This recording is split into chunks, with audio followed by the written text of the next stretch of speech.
Hello everyone, welcome to my YouTube channel AH helpline. कैसे हैं आप लोग? इस वीडियो में हम लोग 8 न्यू नोटिफिकेशन के बारे में बात करेंगे जो इग्नू के डिफरेंट रीजनल सेंटर की तरफ से और इग्नू की तरफ से रिलीज की गई है, जिसके बारे में आप लोग को जानना जरूरी है। आप लोग वीडियो को ध्यान से और कंप्लीट जरूर देख लीजिएगा। एएच हेल्पलाइन चैनल पे फर्स्ट टाइम आए हैं तो चैनल को सब्सक्राइब करें, बेल आइकन को प्रेस करें ताकि इग्नू के रिलेटेड हर एक ट्रस्टेड इन्फॉर्मेशन आप लोग के पास टाइम टू टाइम पहुंच जाए। ठीक है, तो अब हम लोग एक एक करके जो न्यू नोटिफिकेशन रिलीज की गई है उसके बारे में बात कर लेते हैं। सबसे पहले जो लास्ट डेट एक्सटेंड किया गया उसके बारे में बात कर लेते हैं। इग्नू ने फ्रेश एडमिशन करने का लास्ट डेट और री रजिस्ट्रेशन करने का लास्ट डेट एक बार फिर से एक्सटेंड कर दिया है, लेकिन इस बार जो फ्रेश एडमिशन करने का लास्ट डेट एक्सटेंड किया गया है वो सिर्फ ईयरली बेस्ड प्रोग्राम के स्टूडेंट का ही लास्ट डेट एक्सटेंड किया गया है। सेमेस्टर बेस्ड प्रोग्राम और सर्टिफिकेट बेस्ड प्रोग्राम के स्टूडेंट का अब फ्रेश एडमिशन बंद हो गया। तो इस चीज को आप लोग याद रखिएगा। जो लास्ट डेट एक्सटेंड किया गया है 25 मार्च तक, उसमें सिर्फ ईयरली बेस्ड प्रोग्राम के स्टूडेंट ही एडमिशन ले सकते हैं। अगर किसी को बीसीए, एमसीए, एमबीए या फिर सेमेस्टर बेस्ड प्रोग्राम या सर्टिफिकेट बेस्ड प्रोग्राम में एडमिशन लेना था तो उनका एडमिशन अब क्लोज हो चुका है। वो अब जुलाई 2022 सेशन में एडमिशन ले लेंगे। लेकिन बाकी अदर जितने भी ईयरली बेस्ड प्रोग्राम है जैसे बीए, बीकॉम, बीएससी या एमए, एमकॉम, उसमें अगर एडमिशन लेना चाहते हैं तो आप 25 मार्च तक एडमिशन ले सकते हैं। साथ ही साथ री रजिस्ट्रेशन करने का लास्ट डेट भी एक बार फिर से एक्सटेंड कर दिया गया है। चाहे आप जिस भी प्रोग्राम से बिलोंग करते हैं, अगर आपने री रजिस्ट्रेशन अभी तक नहीं करवाया है तो आप 25 मार्च तक अपना री रजिस्ट्रेशन करवा लेना, अदरवाइज आपका 6 मंथ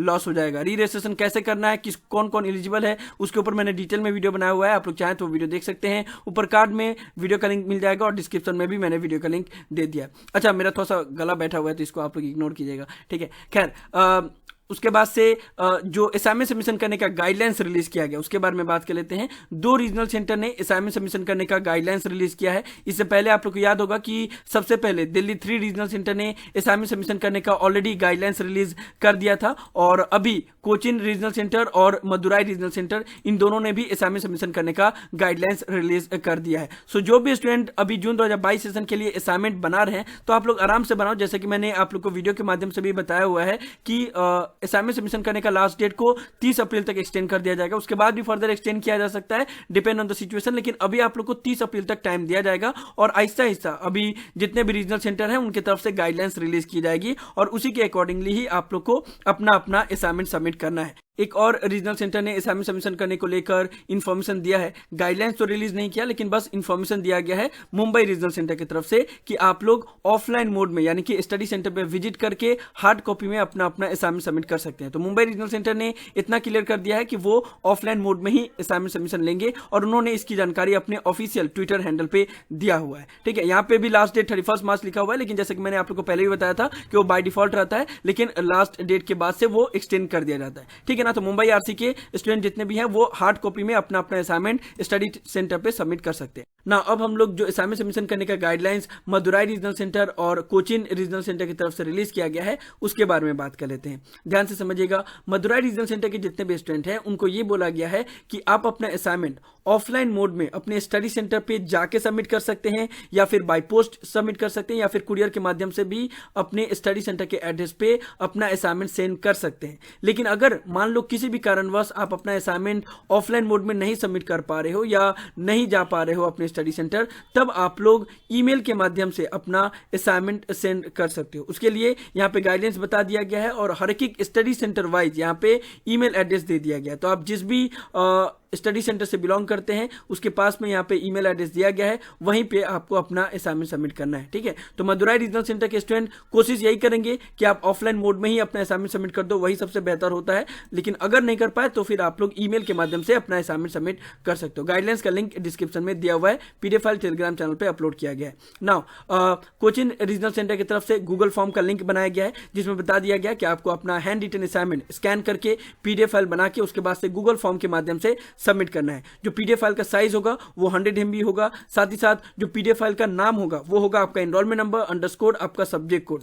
साथ ही साथ ये भी बता दिया गया कि अगर आप एक ही असाइनमेंट को मल्टीपल ईमेल आईडी से बार बार सबमिट कर रहे हो तब भी रिजेक्ट कर दिया जाएगा, क्योंकि बहुत सारे स्टूडेंट क्या करते हैं ना कि पहले डिटेल फिलअप करते हैं, उसमें कुछ गलती हो जाता है तो फिर दोबारा दूसरे ईमेल आईडी से फिर से वही असाइनमेंट को सबमिट करते हैं। तो ऐसा आप लोग को नहीं करना है और बोला गया है कि आप जब असाइनमेंट सबमिट कर रहे हो तो सारा डिटेल को ध्यान से देख लो, सब कुछ चेक कर लो, उसके बाद से सबमिट करना। मल्टीपल सबमिशन करोगे तो वो अलाउड नहीं होगा और रिजेक्ट कर दिया जाएगा। साथ ही साथ अगर मान लो आपका 5 असाइनमेंट है तो आपको एक एक करके असाइनमेंट सबमिट करना है, एक ही साथ सभी असाइनमेंट को अटैच नहीं करना है, ठीक है। तो उस तरीके से आप करना और मैक्सिमम जो पीडीएफ फाइल का साइज होगा वो 100 MB होगा। तो 5 असाइनमेंट है तो एक असाइनमेंट जैसे सबमिट करना है तो सारा डिटेल फिलअप किए वो असाइनमेंट को अटैच करोगे, सबमिट करोगे, उसी तरीके से फिर दूसरा असाइनमेंट, फिर तीसरा असाइनमेंट, इस तरीके से आप सबमिट करोगे, ठीक है। तो गूगल फॉर्म हर एक रीजनल सेंटर की तरफ से अलग अलग होता है। कुछ रीजनल सेंटर में ये रहता है कि आप सभी असाइनमेंट एक ही साथ सबमिट करो, कुछ रीजनल सेंटर में रहता है कि आप एक एक करके सबमिट करो। तो जिस तरीके से आपके रीजनल सेंटर की तरफ से गाइडलाइंस रिलीज की जाएगी उसी हिसाब से आपको सबमिट करना है, ठीक है। नीचे में एक डिक्लेरेशन भी दे दिया गया है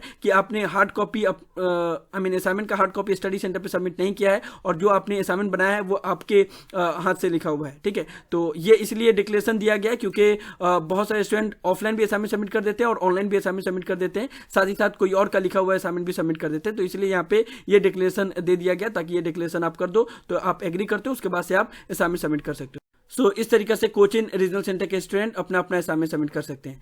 तो अभी के टाइम पे दिल्ली 3 रीजनल सेंटर ने, कोचिन रीजनल सेंटर ने, मदुराई रीजनल सेंटर ने असाइनमेंट सबमिशन करने को लेकर इन्फॉर्मेशन दिया है। साथ ही साथ मुंबई रीजनल सेंटर ने अपने ट्विटर हैंडल पे बता दिया कि वो ऑफलाइन मोड में असाइनमेंट सबमिशन लेंगे। बाकी अदर रीजनल सेंटर की तरफ से भी गाइडलाइंस रिलीज की जाएगी, लेकिन इतना जान लेना कि इस बार मैक्सिमम रीजनल सेंटर में ऑफलाइन असाइनमेंट सबमिशन करने की फैसिलिटी दे दी जाएगी। तो आप लोग 20 मार्च के बाद से कभी भी अपना अपना असाइनमेंट सबमिट कर सकते हो, ठीक है। नाउ अब हम लोग और कुछ अदर नोटिफिकेशन इग्नू की तरफ से रिलीज किया गया उसके बारे में बात कर लेते हैं।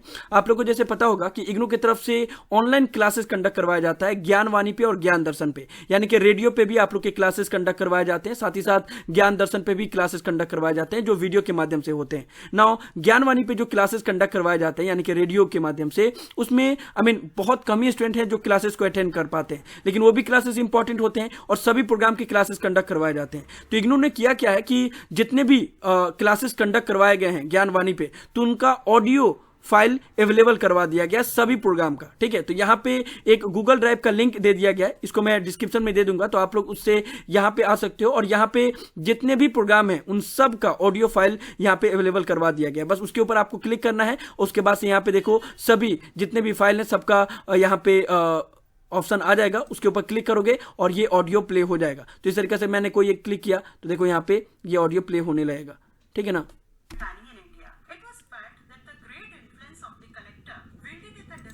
समझ में आया आप लोग को। तो इस तरीके से आप लोग अपना क्लासेस का लेक्चर सुन सकते हो जो भी ज्ञानवाणी पे कंडक्ट करवाया गया, ठीक है ना। कुछ स्टूडेंट के अंदर ये भी डाउट आएगा कि यहाँ पे school of science, school of social science इस तरीके से फोल्डर बनाया गया है तो हमें कैसे पता चलेगा कि मेरा प्रोग्राम कौन से स्कूल में आता है। तो उसके लिए आप लोग कोई भी प्रीवियस ईयर का क्वेश्चन पेपर निकालो, ठीक है। प्रीवियस ईयर का क्वेश्चन पेपर का जो पोर्टल है वहां पे जाओ और कोई भी एक प्रीवियस ईयर का क्वेश्चन पेपर को सिलेक्ट करो, उसके बाद से जो भी आपका सब्जेक्ट कोड है उसको सिलेक्ट करो, ठीक है। तो जैसे मान लो MPS कोई किसी का मास्टर ऑफ पॉलिटिकल साइंस है तो मास्टर ऑफ पॉलिटिकल साइंस यहाँ पे स्कूल ऑफ सोशल साइंस में आता है, ठीक है। तो स्कूल ऑफ सोशल साइंस वो सिलेक्ट कर लेगा। अगर मान लो किसी का MCOM पेपर है तो MCO अगर सिलेक्ट करेगा, ठीक है। तो MCO ये आता है स्कूल ऑफ मैनेजमेंट स्टडीज यानी कि SOMS, ठीक है। तो उस हिसाब से यहाँ पे सिलेक्ट करके उसके बाद से जो भी लेक्चर होगा वो सुन सकता है। साथ ही साथ वीडियो के माध्यम से जो भी क्लासेस कंडक्ट करवाए गए हैं उसको भी यूट्यूब पे प्लेलिस्ट बनाकर अवेलेबल करवा दिया गया है और यहाँ पे भी हर एक प्रोग्राम का ही लेक्चर अवेलेबल करवाया गया, चाहे केमिस्ट्री हो, बायोकेमिस्ट्री हो, फिजिक्स हो, लाइफ साइंस हो, स्टैटिक्स हो,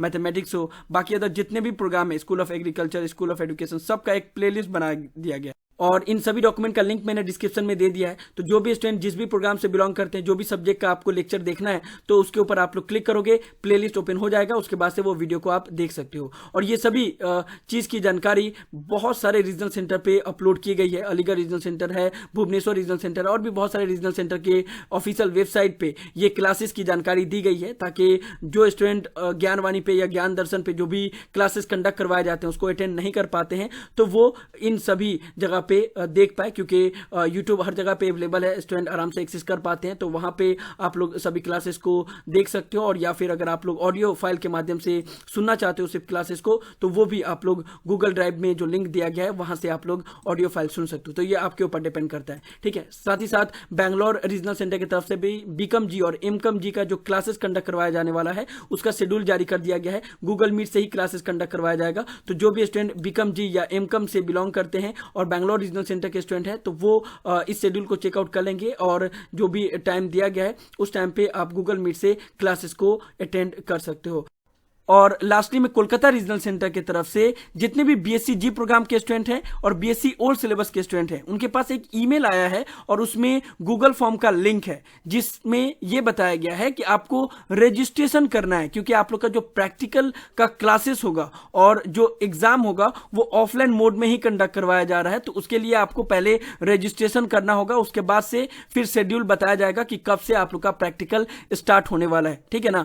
बीएससी जी प्रोग्राम के स्टूडेंट इस गूगल फॉर्म के माध्यम से रजिस्ट्रेशन कर लेंगे। हालांकि आपके पास ईमेल आया होगा, उसमें लिंक होगा, और उस लिंक के ऊपर क्लिक करोगे तो इस तरीके से पोर्टल ओपन हो जाएगा, और वहां पे आपको अपना सारा डिटेल फिलअप करना है, और जो आपका प्रैक्टिकल का पेपर है उसका कोड यहां पे लिखना है। पहले उन्होंने इसमें गड़बड़ी ये कर दिया था कि पूरा टोटल 10 कोर्स कोड को फिल करने के लिए बोला गया था और सभी को मैंडेटरी कर दिया गया था। हालांकि बीएससी जी प्रोग्राम के स्टूडेंट का उतना प्रैक्टिकल होता नहीं है, तो फिर उन्होंने उसको करेक्शन किया है। तो अभी आप लोग बीएससी जी प्रोग्राम के स्टूडेंट इससे रजिस्ट्रेशन कर सकते हैं। जितना जल्दी हो उतना जल्दी कर लेना, क्योंकि जो प्रैक्टिकल होता है ना वो फर्स्ट कम फर्स्ट बेसिस पे होता है, ठीक है। तो एक सर्टेन लिमिट ऑफ सीट रहता है कॉलेज में, और उतना तक ही प्रैक्टिकल होता है, उतना ही स्टूडेंट का होता है। तो आप लोग अगर लेट करोगे तो फिर आपका चांस मिस हो सकता है, ठीक है। तो जल्दी कर लेना। और बीएससी ओल्ड सिलेबस के जितने भी स्टूडेंट हैं उनका गूगल फॉर्म में थोड़ा सा करेक्शन करना बाकी है, क्योंकि उनके लिए जो गूगल फॉर्म बनाया गया है उसमें यहाँ पे टोटल 10 या 12 कोर्सेस हैं जिसको मैंडेटरी बोला गया है कि आपको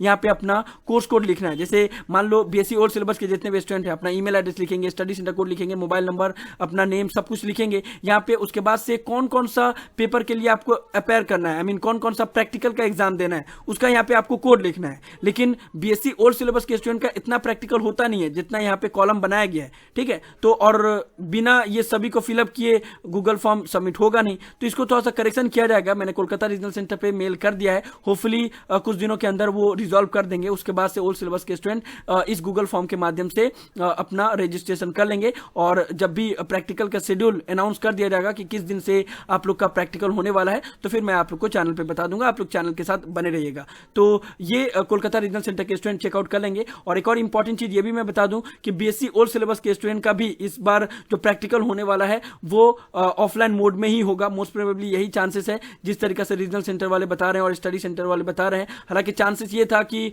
ओल्ड सिलेबस का कम से कम रिटन मोड में हो जाए, लेकिन अब उम्मीद कम लग रहा है। अब ऐसा ही है कि पहले जिस तरीके से होता था प्रैक्टिकल बीएससी के जितने भी स्टूडेंट हैं उनका, उसी तरीके से होगा। यानी कि ऑफलाइन आप लोग को लगातार 6 दिन जाना पड़ेगा, उसके बाद 7वां दिन एग्जाम होगा। जिस तरीके से शेड्यूल होता था उसी तरीके से होगा। तो अभी के लिए फिलहाल कोलकाता रीजनल सेंटर ने ये गूगल फॉर्म रिलीज कर दिया बीएससी प्रैक्टिकल के लिए, तो स्टूडेंट इसको फिलअप कर देंगे। और बाकी अदर रीजनल सेंटर की तरफ से भी जल्द से जल्द इसी तरीके से रजिस्ट्रेशन स्टार्ट होगा, तो आप लोग कर देना। अदरवाइज अगर आप बीएससी ओल्ड सिलेबस के स्टूडेंट हैं या बीएससी जी के स्टूडेंट हैं, तो आप लोग अपने स्टडी सेंटर से जरूर कांटेक्ट में रहो, क्योंकि बहुत बार इस तरीके से ऑनलाइन गूगल फॉर्म का लिंक नहीं बनाया जाता है, नॉर्मली ऑफलाइन मोड में ही रजिस्ट्रेशन करवा दिया जाता है, ठीक है। तो आप लोग वहां पे एक मतलब पता कर लो कि वो लोग कब प्रैक्टिकल कंडक्ट करवाने वाले हैं बीएससी का, और उस हिसाब से आप लोग ज्वाइन कर लेना, ठीक है ना। तो यही सब था इस वीडियो में। ये सभी इन्फॉर्मेशन मैं दे रहा था जो इग्नू के डिफरेंट रीजनल सेंटर की तरफ से और इग्नू की तरफ से रिलीज किया गया है। मुझे उम्मीद है कि आप लोग को वीडियो पसंद आया होगा। इस वीडियो को लाइक जरूर कर दे, सभी फ्रेंड के साथ शेयर करें ताकि उनको भी सभी इंपॉर्टेंट इन्फॉर्मेशन मिल पाए। किसी भी तरह के डाउट के लिए आप नीचे कमेंट बॉक्स में लिख सकते हैं, या मुझे डायरेक्टली कॉल करके भी अपना डाउट क्लियर कर सकते हैं। और अगर आप एएच हेल्पलाइन चैनल पे फर्स्ट टाइम आए हैं तो मेक श्योर आप लोग पहली फुर्सत में चैनल को जरूर सब्सक्राइब कर ले। So thank you so much for watching this video. Have a awesome day. Thank you so much.